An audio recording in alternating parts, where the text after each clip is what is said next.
Doctor Mohammad Yunus অন্তর্বর্তী সরকারের প্রধান হিসেবে দায়িত্ব নিয়েছিলেন দীর্ঘ 18 মাস। সেই অন্তর্বর্তী থাকার সময় ডক্টর মোহাম্মদ ইউনূস দেশের আর জনগণের স্বার্থের চেয়ে নিজের স্বার্থকে গুরুত্ব হিসাবে নিয়েছিলেন।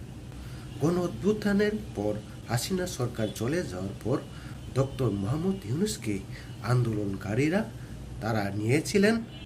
ওনার মাধ্যমে দেশের মানুষ আস্থা ফিরে পাবে, দেশের মানুষের মুখ উজ্জ্বল হবে, দেশের মান মর্যাদা বেড়ে যাবে এবং খুলে যাবে সুদীর্ঘদিনের পর এ দেশের মানুষের সম্ভাবনার দুয়ার। কিন্তু বাস্তবে কি তা হয়েছে? প্রফেসর ডক্টর মোহাম্মদ ইউনূস তিনি দেশের স্বার্থ উদ্ধারের নামে অন্তর্বর্তী সরকারের প্রধান হিসাবে দায়িত্ব নিয়েছিলেন। সেই সময় বনেছিল বাংলাদেশের মানুষ যারা অভ্যুত্থানে নেমেছিল তার হাত ধরে স্বপ্নের আলোয় বীজ বুনে যাব। কিন্তু প্রকৃত অর্থে সেই বীজ বুনেছিল? তার জাদুর ছোঁয়ায় হয়তো বিশ্বের দরবারে বাংলাদেশের মাথা উঁচু হয়ে থাকবে, কিন্তু বাস্তবে দেশের জনগণের চেয়ে নিজের স্বার্থকে তিনি প্রাধান্য দিয়েছিলেন। যেখানে দীর্ঘ 18 মাসেও একটি বিশ্ববিদ্যালয়ের অনুমোদন মিলেনি। সেই অনুসন্ধানে নামেন কালের কণ্ঠর সাংবাদিক। তিনি দেশের 12টা বাজিয়ে কিভাবে নিজের স্বার্থকে হাসিল করে নেন। তিনি যে বিশ্ববিদ্যালয়টি অনুমোদন দিয়েছেন সেই বিদ্যালয়টি একটি গ্রামীণ ট্রাস্টের উদ্যোগ। এই ট্রাস্টের প্রতিষ্ঠাতা ডক্টর মোহাম্মদ ইউনূস। যেখানে দীর্ঘদিন ধরে 22টি বিশ্ববিদ্যালয়ের অনুমোদন মিলেনি, সেখানে তিনি 3 মাসের মধ্যেই কিভাবে অনুমোদন দিয়ে দিলেন, সেটা অবশ্যই বিস্ময়কর এবং আলাউদ্দিনের চেরাগ পাওয়ার মতোই। এছাড়াও তিনি ক্ষমতাকে কাজে লাগিয়ে অনেক কিছু সুযোগ সুবিধা আদায় করে নেন। বিশেষ করে গ্রামীণ ব্যাংকের 5 বছরের জন্য দীর্ঘমেয়াদী যে আয়কর রাজস্ব আয় পেতাম বাংলাদেশ, সেখানে সেই আয়করকে তিনি মুক্তি দিয়েছিলেন। তাতে দেশের 5 বছরের জন্য 1000 কোটি টাকা রাজস্ব আয় বঞ্চিত হয়েছে। এছাড়া তিনি গ্রামীণ ট্রাস্টের 1043 কোটি টাকা কর ফাঁকির পাশাপাশি 666 কোটি টাকা তিনি কর মওকুফের মতো সুযোগ সুবিধা আদায় করে নিয়েছেন। শুধু তাই নয়, গুনে গুনে তিনি 7টি মামলার রায় মুক্তি দিয়েছেন, যার মধ্যে আলোচিত দুর্নীতি মামলাও ছিল। এছাড়া তিনি বাগিয়ে নিয়েছেন দ্রুতভাবে রিক্রুটিং এজেন্সির লাইসেন্স। এছাড়াও সমাধান করে নিয়েছেন সমাধান সার্ভিসেস লিমিটেড ওয়ালেটের লাইসেন্স না পাওয়ার জটিলতাগুলো। এসব সমস্যাগুলো তিনি সমাধান করেন তার নিজের হাতে ক্ষমতা থাকার পর।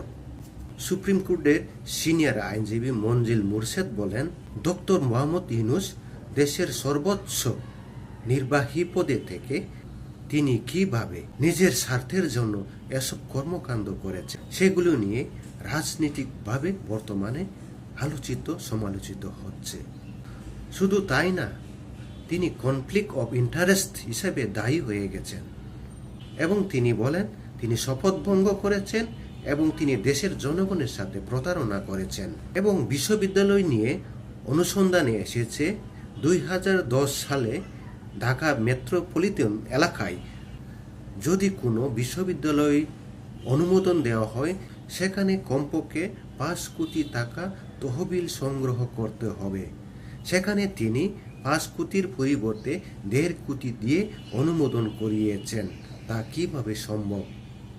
যা আইনের সাথে অসঙ্গতিপূর্ণ বলে মন্তব্য করেছেন। সব মিলিয়ে ডক্টর মোহাম্মদ ইউনূস শর্ত লঙ্ঘন ও কর সংক্রান্ত বিরোধকে কেন্দ্র করে গ্রামীণ সংশ্লিষ্ট প্রতিষ্ঠানগুলো আর্থিক স্বচ্ছতা ও ন্যায়সঙ্গতা নিয়ে অভিযোগ প্রশ্ন উঠেছে। এছাড়া গ্রামীণ এমপ্লয়মেন্ট সার্ভিসেস লিমিটেডের 16 বছর ঝুলে থাকার পর 2025 সালে জনশক্তি রপ্তানি লাইসেন্স ও বাইরের সদস্য পদ পায় গ্রামীণ প্রতিষ্ঠান।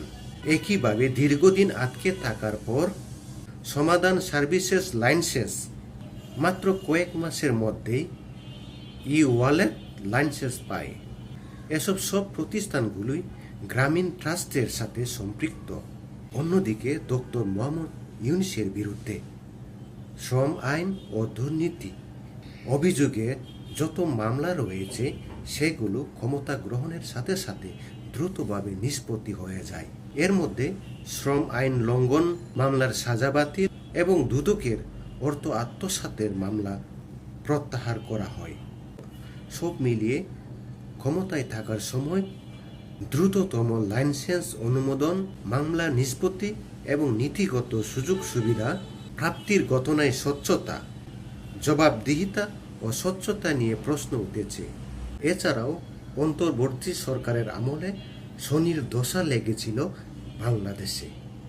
দীর্ঘ 18 মাস থেকে অন্তর্বর্তী সরকারের আমলে আইন শৃঙ্খলার অবনতি, অর্থনীতি, বিনিয়োগ ও জনজীবনে নিরাপত্তার অবনতি ঘটেছিল।